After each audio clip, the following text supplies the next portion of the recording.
নিম্ন আদালতের বিচারকদের ভয়ভীতির ঊর্ধ্বে উঠে কাজ করার আহ্বান জানিয়েছেন বিচারপতি সৈয়দ রেফাত আহমেদ। সকালে অ্যাটর্নি জেনারেল ও সুপ্রিম কোর্ট আইনজীবী সমিতির দেয়া সংবর্ধনা অনুষ্ঠানে একথা বলেন তিনি।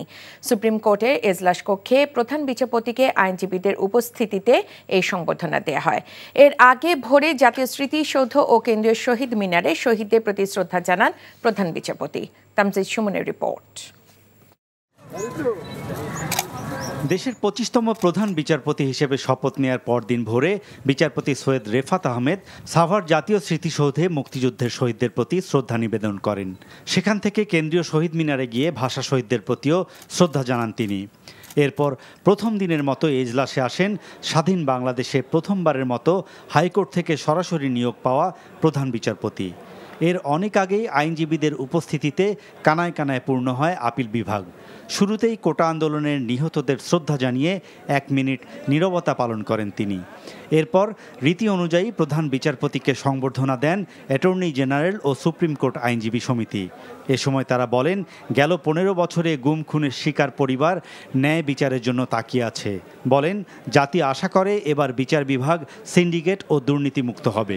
এরপরে এক আবেগঘন বক্তব্যে প্রধান বিচারপতি বলেন, ছাত্র জনতার সীমাহীন আত্মত্যাগের মাধ্যমে যে বিজয় এসেছে তার প্রতি সম্মান রেখে সততার সাথে দায়িত্ব পালন করবেন তিনি।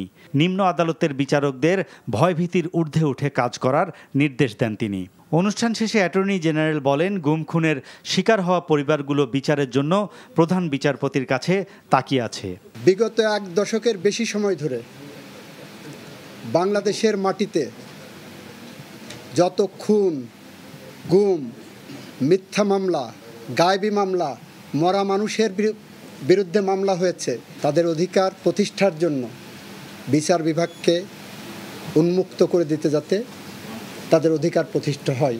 আর সুপ্রিম কোর্ট বার সভাপতি বলেন, বিচার বিভাগকে দুর্নীতি ও সিন্ডিকেট মুক্ত করতে প্রধান বিচারপতির দৃষ্টি আকর্ষণ করা হয়েছে। সুপ্রিম কোর্টে এবং নিম্ন আদালতে সর্বক্ষেত্রে কোনো সিন্ডিকেট রাখা যাবে না। সিন্ডিকেট শেষ করে দিতে হবে, সকল প্রকার দুর্নীতি বন্ধ করতে হবে। দুর্নীতির ব্যাপারে 0 টলারেন্স যেন উনি বজায় রাখেন। আমরা চাই আইনের শাসন, আমরা চাই ন্যায় বিচার, যেন আমি, আপনি, আমরা সারা বাংলাদেশের প্রত্যেকটা নাগরিক মহামান্য সুপ্রিম কোর্ট আমাদের আশা ভরসার শেষ স্থল, সেই জায়গাটাকে যেন এসে অক্ষত পায়। আপিল বিভাগের বাকি বিচারক নিয়োগের পর আগামীকাল থেকে পুরোদমে শুরু হবে আপিল বিভাগের বিচার কাজ। Tamjid Suman, NTV news, Dhaka.